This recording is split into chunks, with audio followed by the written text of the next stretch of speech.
It's such an honor to be here with you all today and to welcome you again to the Global Classrooms International Middle School Model UN Conference. It was not long ago that I was a Model UN delegate, although I have to admit that I never had the chance to attend a conference in a place as cool as the United Nations. I also did not find out about Model UN until I was in high school, when I decided to start a Model UN club at my school. So you're all far more advanced and far more talented than I was in middle school. At this rate, I would not be surprised if one of you was Secretary General of the UN by the time that you were my age, 21 years old. My own interest in international relations and development started the summer after my 5th grade in middle school. I read an article in my local newspaper about a woman named Carol Chilios, who had started a microfinance and women's training center in Mali, West Africa.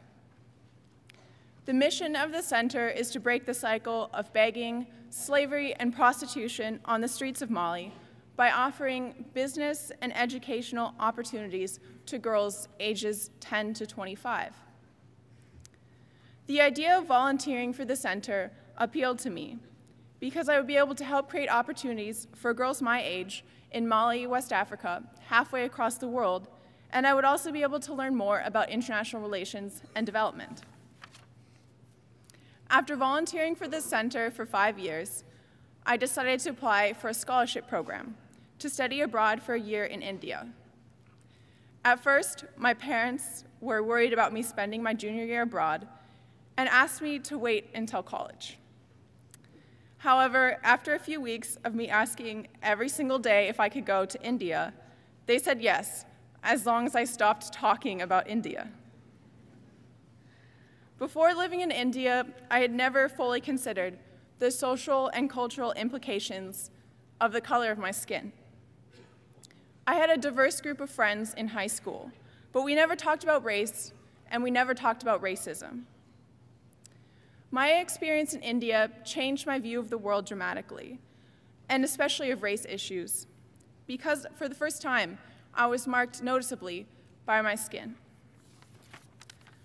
One of the first conversations with my Indian host sister surrounded my skin color and how she hoped her lightening cream would make her skin like mine.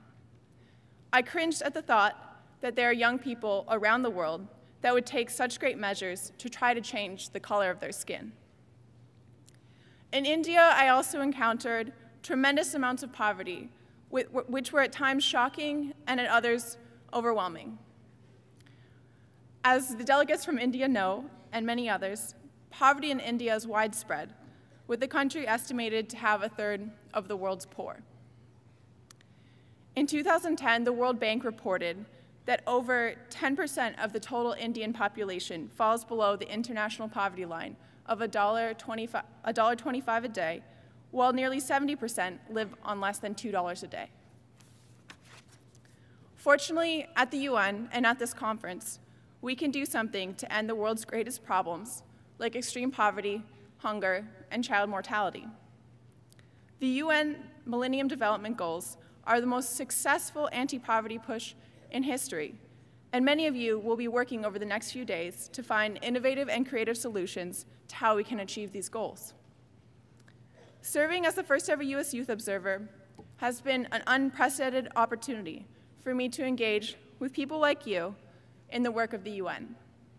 In addition to working with US youth, I've also worked with the other 40 youth delegates at the UN to try to ensure that youth voices and priorities are better incorporated into the decision-making process at the United Nations. Last year, the world population surpassed 7 billion, but what you may not know is that more than half of those 7 billion people are under 30. Any of you that have ever visited the United Nations before know that more than half of the people in rooms for negotiations at the UN are not under 30. Yet the UN needs the energy and enthusiasm of young people like you to support the work of the UN. Given the opportunity and preparation, of which this conference is a quintessential example, each of us can serve as valuable contributors to the UN and can offer insight, guidance, innovative thinking, and solutions to the world's greatest problems. We also know how to reach other young people our age through networking and social media in ways that can improve knowledge, shift attitudes, and ultimately change behavior.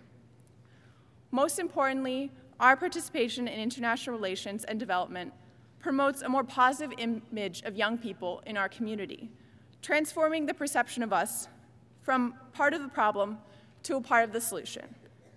I wish you all the best of luck for your next few days of Model UN. I wish I could be back where you're all sitting